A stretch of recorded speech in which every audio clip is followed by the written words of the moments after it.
નમસ્કાર દર્શક મિત્રો, આપ જોઈ રહ્યા છો પ્રાર્થના સંદેશ ન્યૂઝ. હવે જોઈએ અગત્યના સમાચાર. કરમસદ આણંદ મહાનગરપાલિકા દ્વારા ગણેશ સાઉથ કોર્નરમાં સ્વચ્છતાનો અભાવ જોવા મળતા તાત્કાલિક અસરથી સીલ કરાઈ. કરમસદ આણંદ નગરપાલિકાના કમિશનર શ્રીના માર્ગદર્શન હેઠળ મનપાની ટીમ દ્વારા આકસ્મિક મહાનગરપાલિકાની વિસ્તારની વિવિધ હોટેલ, રેસ્ટોરન્ટ, ખાણીપીણીના એકમો ખાતે જાહેર સ્વચ્છતા બાબતે તપાસણી હાથ ધરવામાં આવી હતી. મહાનગરપાલિકાના આરોગ્ય વિભાગની ટીમ દ્વારા મહાનગરપાલિકા વિસ્તારમાં આનંદ ગણેશ ચોકડી પાસે આવેલી ગણેશ સાઉથ કોર્નરમાં આકસ્મિક તપાસણી કરતા જાહેર આરોગ્યને નુકસાન કરતી ગંભીર ક્ષતિઓ જોવા મળી છે, જેમાં સ્વચ્છતાનો સદંતર અભાવ અને ગંદકી જોવા મળી છે.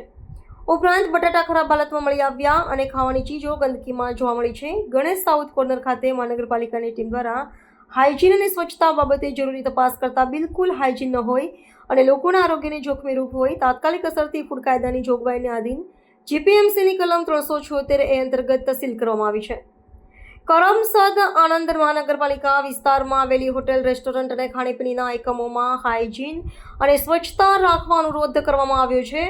આ ઉપરાંત મહાનગરપાલિકાના આરોગ્ય વિભાગ દ્વારા ખાણીપીણીના એકમો ખાતે સ્વચ્છતાની ચકાસણી અંગેની ઝુંબેશ ચાલુ રહેશે. ખોરાકમાં ભેળસેળ અને સ્વચ્છતાના માપદંડોમાં કોઈપણ રીતે ચલાવી લેવામાં આવશે નહીં. આવી હોટેલો, ખાણીપીણીના એકમો સામે તાત્કાલિક કાર્યવાહી કરવામાં આવશે તેમ કરમસદ આણંદ મહાનગરપાલિકા દ્વારા વધુમાં જણાવાયું છે.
સંદેશ ન્યૂઝની તમામ લેટેસ્ટ અપડેટ્સ માટે ચેનલને હમણાં જ લાઈક, શેર અને સબસ્ક્રાઇબ કરો.